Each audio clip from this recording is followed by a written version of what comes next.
Bonjour et bienvenue dans les vidéos 5 questions à une sage-femme AAD. Je suis Francine Comel-Dauphin, j'ai 77 ans là maintenant. J'ai été sage-femme depuis 1965 et j'ai arrêté la pratique de sage-femme en fin 2018 avec un parcours hospitalier pendant 40 ans. J'ai eu la chance d'ouvrir une maternité qui est la maternité Antoine Béclair à Clamart.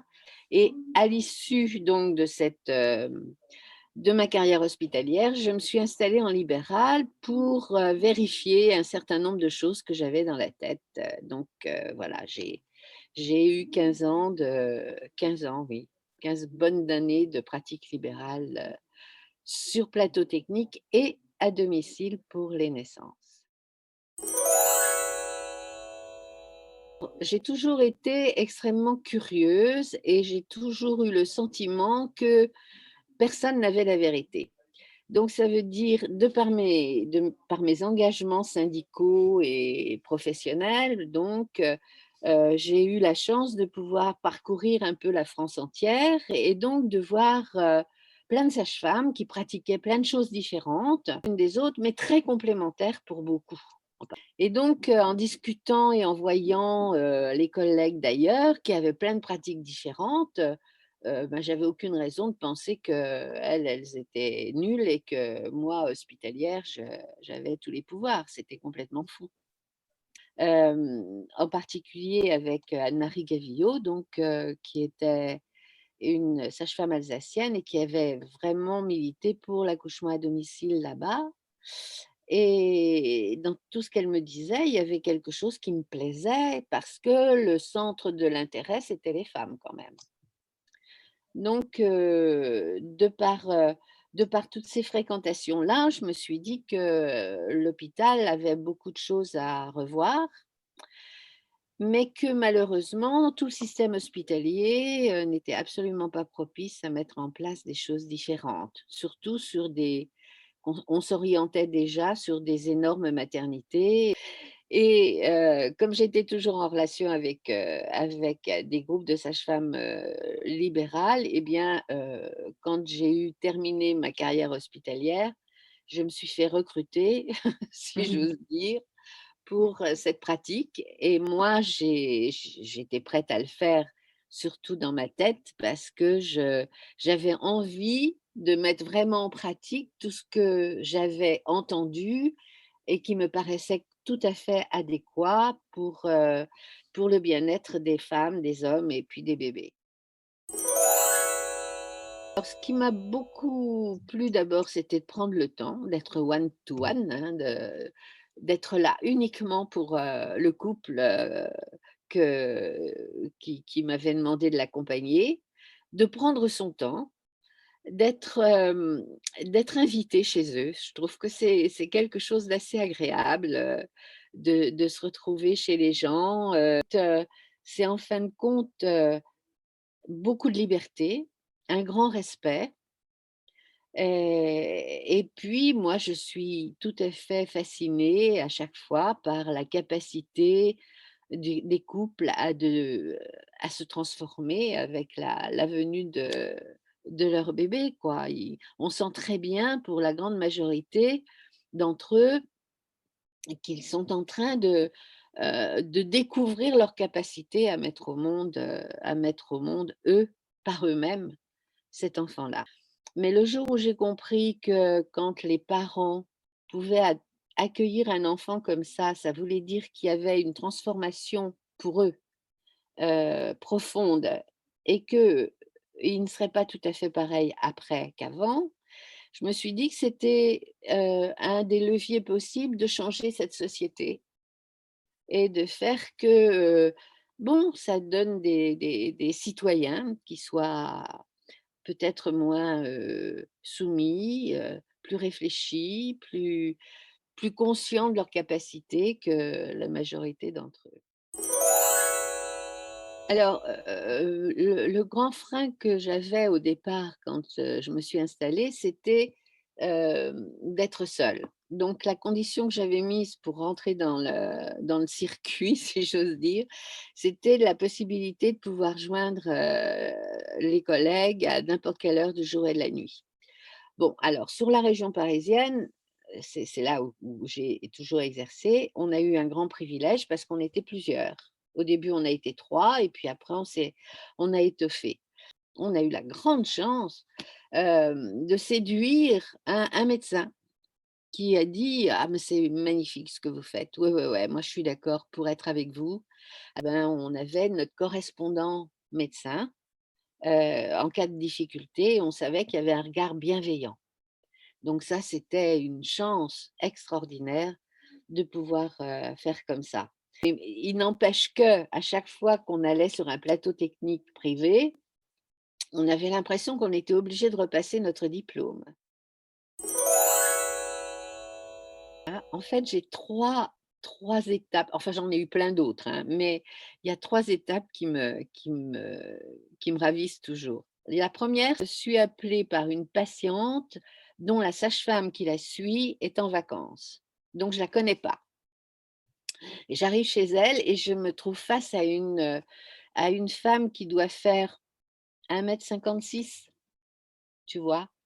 Qui est juste à 37 semaines, pas de problème, qui a rompu la poche des os. Je l'examine et je trouve, alors j'explore le bassin complètement et tout. Donc je lui dis: «Il n'est pas question de compagne à domicile». Pour moi, alors c'était au début, c'est vrai, de mon exercice, mais pour moi, c'était pas possible. Donc elle, elle je lui explique, puis je m'en vais parce qu'elle est pas en travail vraiment, mais je m'en vais et puis le soir, j'ai un coup de téléphone du papa qui me dit: «Francine, on voulait te dire, le petit bébé est né». Je lui dis: «Vous avez quand même pas accouché tout seul?» Elle me dit: «Non, non, non, on a trouvé une autre sage-femme». Donc j'ai téléphoné à la collègue en lui disant: «Bon, faut que tu me racontes parce que c'est pas possible» et elle m'a raconté et ça m'a donné une grande leçon pour après, parce qu'après même quand une femme était toute petite, je ne faisais pas de pronostic, hein, j'attendais. Parce que là, elle avait accouché d'un 2,6 kg, bien quoi, tout à fait. Ça, c'est la première histoire. La deuxième histoire, c'est une femme, une primipare qui accouche chez elle et cetera et qui, à partir de, tu vois, de la phase, de désespérance, on va dire, eh bien, elle n'était pas du tout désespérée, mais alors par contre extrêmement insultante. C'était incroyable. Son mari et moi, on est passé par tous les noms d'oiseaux possibles et imaginables. Alors le mari était un peu effrayé et moi bon, ça m'amusait un peu, mais comme tout allait bien, on continuait et une fois que le bébé est né et puis que la délivrance est faite, elle me dit, «Oh écoute Francine, en fin de compte, j'ai pas eu mal». Alors je lui dis: «Bon, tu as pas eu mal, d'accord, mais heu, tu as quand même bien manifesté». «Ah bon?» me dit-elle. J'ai dit: «Oui, oui, tu as vraiment bien manifesté». Son mari savait plus où se mettre, mais ça m'a tellement amusée de voir cette femme BCBG brusquement se libérer dans un délire de noms que je connaissais pas tous d'ailleurs, c'était très drôle. Et la troisième histoire, je l'appelle l'histoire d'une bière à la cerise, parce que c'est une femme qui est une troisième part, qui accouche chez elle, dans son jacuzzi. Très bien, on est dans le jardin, c'est l'été, c'est merveilleux. Et ça a été l'accouchement où je suis restée le plus longtemps, parce que ça a duré quand même, je suis restée là-bas pendant 18 heures. Mais elle avait une contraction de temps en temps et puis elle est arrivée à dilatation complète, et puis il y avait toujours une contraction de temps en temps. Bon, et puis quand même ça traînait, ça traînait. Au bout d'un moment, elle me dit: «Qu'est-ce qu'il faut que je fasse, Francine?» Bah, je lui dis: «Écoute, je ne sais pas, essaye de pousser, mais moi je ne romprai pas la poche des os à domicile, je ne le fais jamais, je ne le ferai pas».